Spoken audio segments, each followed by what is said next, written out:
का स्टार्ट होता है हमें एक बहुत ही खूबसूरत वादी को दिखाते हुए, और यही बैकग्राउंड में एक आवाज हमें जापान के बनने की स्टोरी बता रही है। उसने बहुत से लोगों से सुना था कि यहाँ के डीटी को इस पानी में से एक तलवार मिली थी जिसके अंदर से निकलने वाले कतरे जब पानी में गिरे तो जापान आइलैंड बना, पर वो इन सब बातों को नहीं मानता था। उसके अकॉर्डिंग जापान उन लोगों की वजह से है जो बहादुर लोग किसी भी वक्त अपने आप को इस जमीन के लिए सेक्रीफाइस कर सकते हैं। अब हम एक जापानीज आदमी को फील्ड्स में बैठा हुआ देखते हैं। वो इस पोजीशन में बैठा हुआ था जैसे योगा कर रहा हो, और उसके विजन्स में एक जापानीज आदमी शेर से मुकाबला कर रहा था। ये सब देखते हुए उसकी आंखें बंद थी और फिर अचानक वो गुस्से में अपनी आंखें खोल लेता है। मूवी का सीन यहीं से कट होता है और हमें अमेरिका में एक आदमी को दिखाया जाता है। उसके पीछे से आने वाली आवाजें बता रही थी कि वो एक बहादुर सोल्जर था जिसका नाम कैप्टन नेथन बताया गया है, जो यहाँ सब लोगों को अपनी जीत की कहानी सुनाने वाला था। बाहर से उसे बुलाया जा रहा था, सब उसका इंतजार कर रहे थे, पर वो अपने आप में खोए हुए अंदाज में चेयर पर बैठा हुआ बियर पीने में बिजी था। अब नेथन के बारे में बताने वाला आदमी उसके पास आता है और उससे कहता है कि मैं तुम्हारी इन आदतों से तंग आ चुका हूँ और कल से तुम काम पे मत आना और ये तुम्हारी आखिरी परफॉर्मेंस होगी। जिससे हमें पता चल रहा था कि नेथन अब एज अ परफॉर्मर काम कर रहा है और वो लोगों को एंटरटेन करने के लिए अपनी ही स्टोरी सुनाता है। जबकि काम से निकाल दिए जाने के बाद आज उसकी लास्ट परफॉर्मेंस है और अब वो स्टेज पर जाकर कहानी सुनाना शुरू करता है। वो बताता है कि मेरे हाथ में जो गन है इसने बहुत से मुल्कों को जीतने में हमारी मदद की है, और साथ ही वो अपने साथ मरने वाले सोल्जर्स की भी स्टोरी सुनाता है। और फिर अचानक वो ये बताना शुरू कर देता है कि उसकी गन कैसे काम करती है। सब लोग एकदम से शॉक हो गए थे क्योंकि नेथन अब अपनी गन लोड कर रहा था और गन लोड करने के बाद वो इधर उधर अपनी गन को चला भी देता है, ये सोचे बगैर कि वो यहाँ पर किसी भी आदमी को लग सकती है। लकीली किसी को भी कुछ नहीं होता और नेथन क्राउड में अपनी गन फेंकता हुआ वहाँ से बाहर चला जाता है। नेथन की बैकग्राउंड स्टोरी ये थी कि वो एक अमेरिकन सोल्जर था जो कि इंडिया में ब्रिटिश गवर्नमेंट के साथ था और उसने अपने कैप्टन के कहने पर कुछ बेकसूर इंडियंस को मार दिया था, जिसका रिग्रेट उसे आज भी था। इसीलिए उसने अपनी आर्मी से जॉब भी छोड़ दी थी और अब वो एज ए परफॉर्मर काम कर रहा था, लेकिन आज उसे यहाँ से भी निकाल दिया गया था। अब यहाँ वो जैसे ही उस बिल्डिंग से बाहर निकलता है तो उसे एक बूढ़ा आदमी मिलता है जो उसे देखते ही क्लैप करना शुरू कर देता है। नेथन शायद उस ओल्ड मैन को पहचान गया था और वो उसे देखकर सोचता है कि क्या ये आज तक जिंदा है। वो ओल्ड मैन बहुत ही फ्रैंक वे में नेथन के गले में हाथ डालता है और उसे साथ लेकर चलते हुए एक जॉब ऑफर करता है। अब नेथन उससे जॉब के बारे में पूछ रहा था कि वो जॉब है कैसी, लेकिन वो ओल्ड मैन सिर्फ इतना ही कहता है कि ये जॉब खास तुम्हारे लिए ही बनाई गई है। और अब वो ओल्ड मैन उसे लेकर एक रेस्टोरेंट में आता है। रेस्टोरेंट में उसे अपने पुराने कैप्टन के साथ साथ जो कि अब कर्नल था, एक जापानीज कर्नल को भी दिखाया जाता है और उसे यहाँ पर इसलिए बुलाया गया था कि जापानीज कर्नल चाहता था कि नेथन उनके सोल्जर्स को ट्रेनिंग दे, जिस काम के लिए उसे बहुत से पैसों की ऑफर की गई थी। नेथन एक मिनट के लिए वहाँ से उठकर चला जाता है और अब अमेरिकन कर्नल उसके पीछे आकर पूछते हैं कि बुराई क्या है, कितनी अच्छी तो जॉब है। और वो कहता है कि मैं $500 के लिए किसी बेकसूर को नहीं मार सकता, लेकिन हाँ शायद मैं तुम्हें मारने के लिए एक पैसा भी ना लूं। और यही कहते साथ वो जॉब भी एक्सेप्ट कर लेता है। जिसके बाद हम नेथन को अब जापान के सी पोर्ट पर देखते हैं जहाँ उसे एक ब्रिटिश ट्रांसलेटर मिलता है। वो उसे बता रहा था कि जापान के प्रेसिडेंट ने जापान की प्रोग्रेस के लिए दूसरे मुल्कों से जापान में बहुत से आर्किटेक्ट्स, इंजीनियर्स, डॉक्टर्स बुलाए हैं और अब वो जापान के लिए एक अच्छी आर्मी बनाना चाहते हैं। और उस आर्मी के सोल्जर्स को ट्रेनिंग देने के लिए उन्होंने कई मुल्कों से वॉरियर्स बुलाए हैं, जैसे एक तुम हो। अब नेथन को जापानीज प्रेसिडेंट के पास लेकर जाया जाता है जो कि उसका इस जॉब को एक्सेप्ट करने के लिए बहुत ज्यादा थैंकफुल था। इसके बाद हम नेथन को उसकी जॉब परफॉर्म करते हुए देखते हैं जहाँ वो जापानीज सोल्जर्स को ट्रेनिंग दे रहा था। नेथन ने एक जापानीज सैमुराई कात्सुमोटो के बारे में बहुत सुना था क्योंकि वो अपनी खास ट्रिक्स और जंग में न्यू वेपन्स का यूज ना करने की वजह से काफी मशहूर था। इसके बाद नेथन रेस्ट हाउस चला जाता है जहाँ पर वो सैमुराइज के बारे में बहुत सारी बुक्स देखता है और वो अपने ट्रांसलेटर थे उसे ट्रांसलेट करने के बारे में कहता है, पर पता नहीं क्यों उसे लगता है कि ये ट्रांसलेटर उसे ये बुक ट्रांसलेट कर नहीं देगा। इसीलिए वो अपनी नाइफर निकाल कर उसके गले पर रखता है और कहता है कि अगर तुमने ये ट्रांसलेट नहीं किया तो मैं तुम्हें मार भी सकता हूँ। लेकिन इसी के साथ नेथन को कुछ इल्यूजन्स आने लगे थे। मूवी फ्लैशबैक में जाती है और हमें वो सीन दिखाया जाता है जब नेथन ने अपने कैप्टन के कहने पर बहुत से इंडियंस को मार दिया था क्योंकि उसके पास अपने कैप्टन की बात मानने के अलावा कोई और रास्ता नहीं था। वो आज तक इस बात पर पछता रहा था कि उसने ऐसा क्यों किया। और अब मूवी के प्रेजेंट सीन में हम नेथन को दोबारा ट्रेनिंग पर देखते हैं। यहाँ वो अपने साथी से कह रहा था कि मैं इस बात पर खुश हूँ कि सभी सोल्जर्स बहुत ज्यादा मेहनत कर रहे हैं और प्रोग्रेस भी कर रहे हैं। वो कहता है कि मोस्टली सोल्जर्स को गन्स चलाने आ गई हैं और इसी के साथ अब वो एक सोल्जर के पास जाता है और उसे खुद गन पकड़ना सिखाता है। इसी सब के दौरान वहाँ पर जापानीज कर्नल आकर उसे बताते हैं कि जापानीज सैमुराई जापानीज गवर्नमेंट से बगावत कर रहा है। हम उसके एरिया में ना तो फ्रीली जा सकते हैं और ना ही फ्रीली मूव कर सकते हैं। कर्नल चाहते थे कि वो लोग सैमुराई से लड़ें और उस स्पेसिफिक एरिया को क्लियर करवा दें जहाँ पर उन्हें रेलवे ट्रैक बनाना था। पर नेथन का कहना था कि अभी तो हमारे सोल्जर्स बिल्कुल भी रेडी नहीं है। पर कर्नल जिद पर अड़ जाता है और कहता है कि सैमुराइज के पास एक भी राइफल नहीं है, उनके पास सिर्फ बोस एंड एरोज हैं जिनसे वो हमारा मुकाबला नहीं कर पाएंगे। और यहाँ नेथन कहता है कि हमारे सोल्जर्स तो डिफेंस और अटैक के लिए भी तैयार नहीं है। और अपनी बात को प्रूव करने के लिए अपनी जान को खतरे में डालकर वो एक सोल्जर से कहता है कि मुझे गोली मारो, नहीं तो मैं तुम्हें मार दूंगा। और जब वो सोल्जर उसकी बात नहीं मानता तो नेथन उसकी कैप को शूट करता है, जिससे वो डर कर गोली तो चलाता है पर वो गोली नेथन को नहीं लग पाती। और अब नेथन कर्नल से कहता है कि आप देख सकते हैं कि हमारे सोल्जर्स कितने तैयार हैं। कर्नल उसकी एक बात नहीं मानता। कर्नल अब उनको हुक्म देता है कि हम हर हाल में कात्सुमोटो से सुबह 6 बजे लड़ने जाएंगे। और अब वो कुछ लोगों को ट्रेन करके आगे बढ़ते हैं। नेथन अपने सोल्जर से राइफल तैयार करने के लिए कहता है। वो लोग कांपते हाथों के साथ राइफल पकड़े हुए थे और बहुत से लोग तो ये भी नहीं जानते थे कि उन्हें इस वक्त करना क्या चाहिए। और तभी सामने से सैमुराइज ने वहाँ पर अटैक कर दिया था। वो लोग अपनी राइफल से उन पर अटैक करते हैं, जिनसे काफी सैमुराइज तो मर जाते हैं। पर अभी उस सवार बहुत से सैमुराइज ने अपने बोस एंड एरो से उन पर अटैक कर दिया था।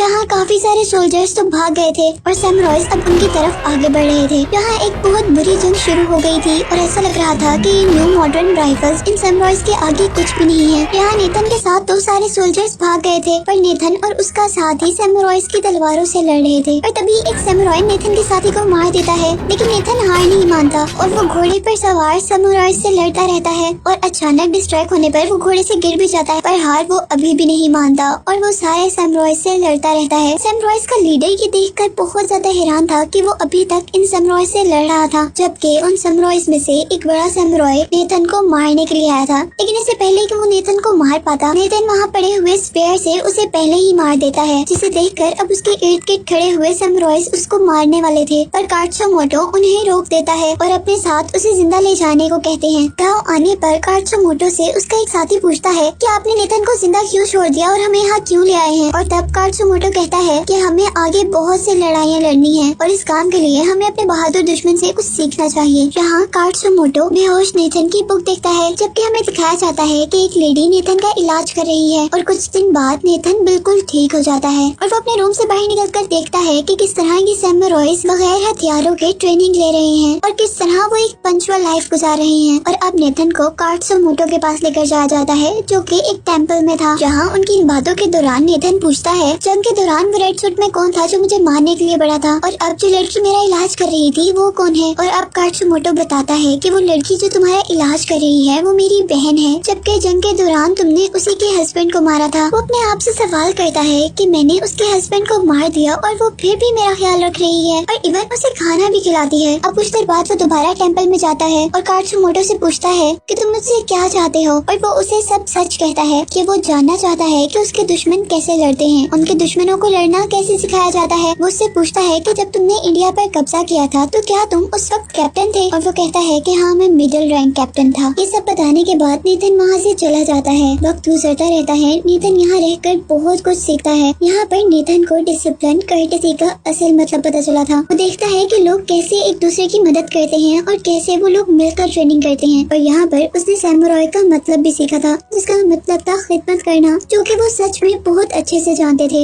यहाँ पर नेथन एक बच्चे से कुछ जापानीज वर्ड भी सीखता है। रात में वो गाँव वालों के साथ एंजॉय कर रहा होता है कि तभी कुछ असैसिन्स उन पर अटैक कर देते हैं और अब नेथन गाँव वालों के साथ मिलकर उनसे लड़ता है। लेकिन तभी एक असैसिन नेथन को मारने वाला था और तभी उसे बचाने के लिए एक बच्चा वहाँ पर आता है, जिस बच्चे से नेथन की काफी दोस्ती थी और वो उसी लेडी का बेटा था जो लेडी उसका ख्याल रखा करती थी। वो बहुत ही बहादुरी का मुजाहरा करते हुए अपने फादर की स्वॉर्ड पकड़ता है और नेथन को बचा लेता है। यहाँ पर नेथन भी एक चाकू पकड़कर अपने दुश्मन को मारता है और दूसरे हाथ से उस आदमी को मारता है जो कि बच्चे को मारने वाला था। और अब नेथन और कात्सुमोटो दोनों मिलकर उन असैसिन से लड़ते हैं और उनको हरा देते हैं। अब नेथन का ख्याल था ये हमला जो हुआ है वो जरूर कात्सुमोटो को मारने के लिए जापानीज कर्नल ने करवाया है। अब क्योंकि नेथन सैमुराइज की हेल्प कर रहा था, इसीलिए कात्सुमोटो भी उसे अपना फ्रेंड मान लेता है। और जब कात्सुमोटो और नेथन बातें कर रहे होते हैं तो कात्सुमोटो उसे बताता है कि अगर जापान के प्रेसिडेंट चाहते हैं कि वो उसको मार दे तो वो आसानी से अपनी जान दे देगा और ये गांव भी छोड़ देगा। लेकिन तब नेथन कात्सुमोटो को बताता है कि असल में प्रेसिडेंट सैमुराइज के खिलाफ नहीं है, जबकि उनको ये सब करने पर जापानीज कर्नल ओकुमुरा फोर्स कर रहा है। और इसी के साथ कात्सुमोटो कहता है कि हम रिबल नहीं हैं। अगर प्रेसिडेंट हमें कहे कि हम लोग ये गांव छोड़ दें तो हम ये गांव छोड़ देंगे। इसके बाद हम देखते हैं कि सैमुराइज ने नेथन को छोड़ दिया था और अब वो इस ट्रेनिंग कैंप में था जहाँ पर वो लोगों को ट्रेन करने के लिए पहले लाया गया था। जबकि दूसरी तरफ हम कात्सुमोटो को प्रेसिडेंट से मिलते हुए देखते हैं। यहाँ कात्सुमोटो नोटिस करता है कि असल में प्रेसिडेंट बुरे नहीं है और जापान में जो मॉडर्न चीजें इंट्रोड्यूस करवाई जा रही हैं वो भी प्रेसिडेंट के कहने पर नहीं करवाई जा रही। और क्योंकि प्रेसिडेंट बहुत यंग है इसीलिए लोग उन्हें प्रेसिडेंट तभी मानते हैं जब वो लोगों की बात माने। और अब प्रेसिडेंट कात्सुमोटो से पूछते हैं कि मुझे लोगों को बचाने के लिए क्या करना चाहिए, जिस पर कात्सुमोटो का कहना था कि हमें यहाँ पर आजादी से रहने दिया जाए। इसके बाद हम नेथन को देखते हैं जो कि जापानीज कर्नल ओकुमुरा के पास था। ओकुमुरा उससे पूछता है कि सैमुराइज कैसे रहते हैं, उनको कैसे ट्रेनिंग दी जाती है, क्या तुम हमें उनके बारे में कुछ बता सकते हो। और नेथन उन्हें कुछ भी बताने से इनकार कर देता है, ये कहकर कि मैं तो एक कैदी था। अब ओकुमुरा नेथन को एक और ऑफर करता है जिसमें अभी भी उसे जापान की आर्मी को लीड और ट्रेन करना था। इस काम के लिए अब उसे और भी ज्यादा पैसे ऑफर किए जा रहे थे, लेकिन नेथन वहाँ से उठकर चला जाता है, जिस पर ओकुमुरा को शक होता है कि नेथन सब कुछ जानता है और वो अपने आदमियों से कहता है कि नेथन को फौरन मार दिया जाए अगर वो किसी भी सैमुराई से मिलता हुआ नजर आएगा। यहाँ अब हम देखते हैं कि जापानीज प्रेसिडेंट ने कात्सुमोटो की बात मानते हुए सैमुराइज को फ्रीली हर जगह रहने की इजाजत दे दी थी। और हम उनको अब टोक्यो में भी देखते हैं जहाँ कात्सुमोटो अब जापानीज कौंसिल का एक पार्ट था। अब जैसे ही कात्सुमोटो मीटिंग रूम में आता है तो ओकुमुरा उससे तलवार बाहर रखने को कहता है और साथ ये भी कहता है कि अब तलवार को अपने साथ रखना अलाउ नहीं है। पर कात्सुमोटो उसकी बात मानने से मना कर देता है। वो कहता है कि जब तक मुझे प्रेसिडेंट नहीं कहेंगे मैं ये तलवार नहीं रखूंगा। लेकिन प्रेसिडेंट भी यहाँ कुछ नहीं बोलते और ओकुमुरा प्रेसिडेंट की तरफ से कात्सुमोटो को अरेस्ट करवा देता है। और अब हम कात्सुमोटो को एक न्यू रूम में देखते हैं जहाँ उसे एक आदमी नाइफ देता है और उसे अपने आप को मारने के लिए कहता है क्योंकि ये उसे सजा दी गई थी। जबकि नेथन अब अपना कॉन्ट्रैक्ट पूरा होने पर जापान को छोड़कर जा रहा था, लेकिन बाहर निकलते ही एक मिस्टीरियस आदमी उस पर अटैक कर देता है और नेथन उससे किसी सैमुराई की तरह अपना डिफेंस करता है। ये सब करने के बाद उसे खुद भी फील हुआ था कि वो एक सैमुराई बन गया है। अब यहाँ हम देखते हैं कि नेथन कात्सुमोटो को बचाने के लिए आता है और उसके पास आने पर उसे कहता है कि हमें यहाँ से चलना होगा। वो लोग जल्दी से वहाँ से बाहर निकलते हैं पर वहाँ से भागते हुए कुछ लोग उनको देख लेते हैं और उन पर अटैक कर देते हैं। सारे तो वहाँ से बच निकलने में कामयाब हो जाते हैं पर कात्सुमोटो का बेटा वहाँ पर फायर लगने से बेहोश हो गया था। नेथन उसे बचाने की कोशिश करता है लेकिन वो बहुत बुरी हालत में था और अपनी बेटी को इस हालत में देखते ही कात्सुमोटो की आंखों में आंसू आ गए थे। जहाँ कात्सुमोटो का बेटा उसे मरते हुए कहता है कि आपको जाना चाहिए और आप जिस काम के लिए बने हैं आपको अपना मकसद पूरा करना है। और अब कात्सुमोटो अपने बेटे को वहीं पर छोड़कर चला जाता है। सारे सैमुराइज वापस अपने गांव आ गए थे और नेथन के साथ साथ वो सब लोग जानते थे कि अब यहाँ पर एक बहुत बुरी जंग होने वाली है और सारे विलेजर्स अब मिलकर उस जंग के लिए तैयारी शुरू कर देते हैं। कात्सुमोटो इस वॉर को लेकर बहुत ज्यादा परेशान था और यहाँ नेथन कात्सुमोटो को पर्शियन वॉर के बारे में बताता है जहाँ सिर्फ 300 सोल्जर्स ने बहुत ही बहादुरी से अपने इलाके और अकल का इस्तेमाल करते हुए हजारों एनिमीज को हराया था और अब उन्हें भी यही करना था। नेथन कात्सुमोटो से कहता है कि हमें अपने दुश्मनों को इतना करीब लेकर आना होगा कि हम उन लोगों से आसानी से अपनी तलवारों से लड़ सकें और उनकी गन्स का मुकाबला आसानी से कर सकें। और वो लेडी जिसका नाम टाका है जो नेथन का बहुत अच्छे से ख्याल रखा करती थी वो नेथन से कहती है कि ये मेरे लिए ऑनर की बात होगी कि तुम जंग में वो ड्रेस पहनो जो मेरे हस्बैंड का था। और इसके बाद हम लोग उन्हें बैटलफील्ड के अंदर लड़ाई के लिए तैयार देखते हैं जहाँ पर वो बहुत थोड़े से थे जबकि उनके मुकाबले में हजारों सोल्जर्स थे। कि कैप्टन ये देखकर हैरान था कि नेथन सैमुराइज के साथ मिला हुआ है और नेथन उसके जवाब में सिर्फ इतना ही कहता है कि मुझे अच्छा लगेगा अगर हम जंग के दौरान मिले। अब जंग शुरू हो गई थी। यहाँ पर जापानीज आर्मी के पास बहुत से कैनन्स और गन्स थी जबकि सैमुराइज के पास ऐसा कुछ भी नहीं था।